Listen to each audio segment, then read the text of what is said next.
السلام عليكم، معكم ساندي دي زاد. اليوم راح نتكلموا على الذهب. هذا الموضوع يهم كامل النساء والبنات والطالبات، يهمنا كامل حنا كنساء، لانه النساء هي او هن انا عاد جبتها لكم بالعربيه. هن يعني الفئه المعنيه بهذا الموضوع. اليوم راح نتكلموا على الذهب والاهميه تاعو في حياتنا. اسكو ندخروه اسكو ما ندخروش، الفرق بين زمان ودكا، ويا الذهب يا سلاك المحاين، ويا الذهب للشدايد كما يقولون الزمان. اليوم راح نتكلموا بهذا الموضوع. خليكم معايا، ديروا جام دوكا ما تنساوش، لانه هذا موضوع مهم مهم مهم بزاف ليكم، وراح نعطيكم بعض الافكار اللي اكيد تكون تعرفوها ولا غايبه عليكم. حنا هذا الموضوع حنتشاركوه مع بعض، وشاركونا في التعليقات الاراء تاعكم، وانا راح نرد على كامل التعليقات. خلونا نتفاعلوا، انا راح نعطيكم الافكار في الفيديو ونتفاعلوا في التعليقات. معليش يا البنات، يلا ابونيو في لاشين تاع ساندي دي زاد، واكيد راح تستافدوا. اليوم راح نتكلموا على الذهب. الذهب هذا اللي بدا من يعني الذهب هو المعدن اللي مذكور بزاف في القرآن. نبداو في القرآن ذكر الذهب، ذكر لانه من الاهم المعادن النفيسه، واللي تكلمت عليه الحضارات والاساطير ومنا، ولكن اللي جاو به ويعني خدموه وبداو يستعملوا في الذهب ويذوبوا ويستعملوه كزينه هم خاوتنا الفراعنه المصريين. هما اول اللي بداو، ماشي الاول، يعني هما من الحضاره، يعني الدنيا كما يقولوا. هما اللي بداو يذوبوا الذهب ويصنعوا منه اللي بيجوا منه. المهم الحضاره دارت وسارت وجات على الجزائر تاعنا الشابه الزينه. الذهب فيها راهو غالي بزاف، راهو لاحق الجرام حتى مليون و200 و250 مليون و300 على حسب، لانه كما تعرفوا يا البنات كاين بزاف الانواع ديال الذهب. كاين الكاسي، وكاين ذهب لوكال، وكاين الذهب تاع لامبورطاسيون، وكاين ذهب تاع اللي هو لو توب دي توب، اللي هو ذهب تاع غازييلا ديال الطليان. هذا الذهب اللي مصنف من انواع واجود انواع تاع الذهب، لانه صافي وخالص، وهذا عاده ما يكون غالي شويه. متفاهمين. يلا نهضروا على الذهب. اسكو دراهمنا نشروهم ذهب؟ اسكو الذهب اللي عندنا نبيعوه ونشرو به حاجه واحده اخرى؟ اسكو كامل حنايا في الحياه تمر علينا ظروف وظروف، يعني ظروف، مرات مرض، مرات الحاجه، مرات تجيك حاجه هكذا تغير لك حياتك ولازم لك دراهم كبار، وباش زعما عمليه الله لا يقدر، يعني امور توقع في الحياه. حنا ما نكذبوش على روحتنا، هادو هما الظروف، الحياه فيها طلعات ونزلات. اسكو الذهب عاده حنا وماتنا بكري كانوا عندهم المقايس، وكانت عندهم هذيك السلسله تاع المسكيه والمحزمه تاع لويز والذهب تاع بكري والله ما تزيدوا تشوفوه دوك، لانه الذهب تاع بكري ذهب تاع الصح، ذهب باش لاغمو، يعني راجل ونص كان يوقف. الذهب تاع دوكا ما تعولي عليه ما والو، لانه علاه ديري سنيسله رقيقه هكذا تمشي شويه طيح لك، ولا ما على باليش كيفاه تتقطع من بعد تروحي تديها عند السياغ يعاود يعني الذهب تاع بكري ذهب بمعنى الكلمه، يوقف في الشده، لانه الذهب بكري كان رخيص، ماشي كيما دوكا غالي وما يقضيش. تجي وحده تقول لي بلي انا ذهبي بعته على جال دار، بعته على جال صحتي، بعته على جال باش نشري ماشينه لافي باش تعاوني، لانه عندي لاطخوز، لانه مفاصلي يوجعوني، عندي دراري بزاف، عندي المسؤوليه. نقول لك ايه يا مدام، لانه الذهب هذا هو الدور تاعو الاول هو الزينه بطبيعه الحال، لانه المراه تزين به في الاعياد، في الاعراس، في المناسبات، كما تعرفوا كاملين حنا الجزائريين. يعني الذهب لازم، يعني وصلنا الى مرحله انه المراه لما دارت الذهب تاعها في العرس ولا يضحكوا عليها، يقول لك هذيك ما عندهاش ذهب. الذهب داخل يعني مليح احنا في التقاليد تاعنا، وفي العادات، وفي العادات اليوميه، وفي الحفلات، داخل بقوه.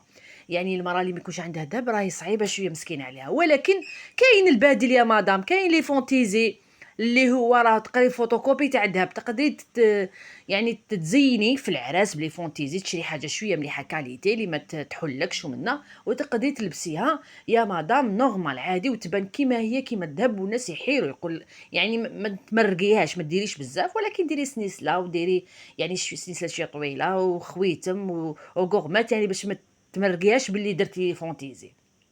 هذه حاجه.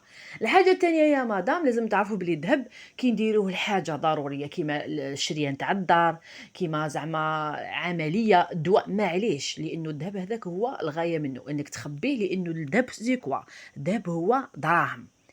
الذهب القيمه تاعو تسوى دراهم، هو دراهم. يعني كي تكوني مخبيه الذهب كش راكي مخبيه دراهم، كيف كيف نفس لا فالور. وشنو الذهب؟ يعني كل ما يتخبى او كل ما طول عليه الفتره تزيد القيمه تاعو.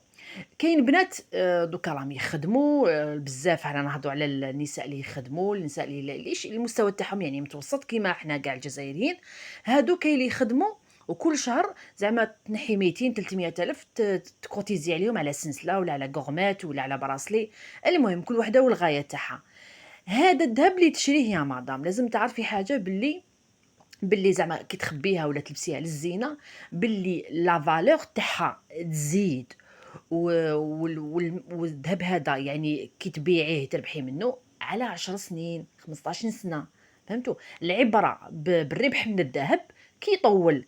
ماشي مثلا انا نشري سلسله اليوم نشريها مثلا 10 ملايين، يعني ما كاش سلسله تاع 10 ملايين، انا نمثلو برك، وتبيعيها مثلا العام الجاي تزيري تبيعيها كاسي وتخسري فيها. هذا هو المعنى. انا بالنسبه لي انا نعطيكم الافكار تاعي، ما مانيش نقول لكم ديروا هذه ولا هذه، حاشا لله، حنا رانا نشاركوا في الافكار، حنا كلنا كما يقولوا لي ينقص عندك يكملوا غيرك، هذه هي الدنيا، حنا رانا نشاركوا في الافكار. انا بالنسبه لي كي يكون عندك راس مال يا مدام ولا يا ماتموزيل، عندك راس مال شويه، ابداي به مشروع احسن.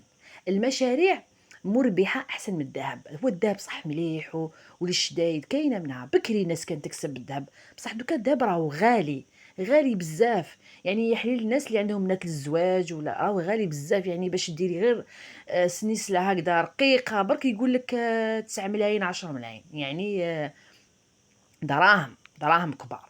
المهم انت الا كان عندك 10 ملايين وخبيتي 10 ملايين ولا خبيتي 5 ملايين ولا خبيتي 3 ملايين ولا مليون ونص، افتحي بيهم مشروع لا بغا في بيتك. لانه المشاريع اللي تخدميها كل يوم هذاك هما اللي فيهم البركه وفيهم الدخل. يعني تدخلي احسن من يكون عندك يعني تبيعيه الذهب. فهمتوا؟ يعني الدراهم تستثمريهم في العمل او في التجاره احسن من تحطيهم ذهب. بالنسبه ليا وما رانيش نقول، حنا رانا نتشاركوا في الافكار. انا بالنسبه ليا دراهمي ما نحطهمش في الذهب، انا دراهمي نخدم بيهم، نشريهم سلعه نعاود لهم من البيع. لوحوا دراهمكم في التجاره، لان التجاره يا بنات مبارك فيها. وما تقولوليش حنا ما نقدروش نديروا تجاره، ولا التجاره يعني المفهوم تاعها متنوع ومتعدد. يعني المراه تقدر في الدار دير امتي بروجي بروجي عادي، حتى لو كان تاع المسمن ولا تاع البراج ولا تاع اي حاجه، مشروع صغير يعني تبدايه غير ب 200 الف. انا نعرف وحده جارتي بدات مشروع تاعها، بدات المشروع تاعها ب 200 الف. شرات الفارغو تاع الفرينه، وشرات السمن وجات بدات تدير القريوش. هذا المشروع يعني بدل لها حياتها 180 درجه، ولا لي كوموند تاعها ما يخلصوش. ومن بعد من القريوش ولا دير حلو الطابع، ولا دير الكروكي، ولا تدير يعني ولات ما تحبش. وعندها عندها استوديو، ما عندهاش يعني كيما حنا نقولوا ابارتمون، ولا عندها غير استوديو، وبدلت حياتها 180 درجه. دراهمكم يا بنات استثمروهم في المشاريع احسن من الذهب.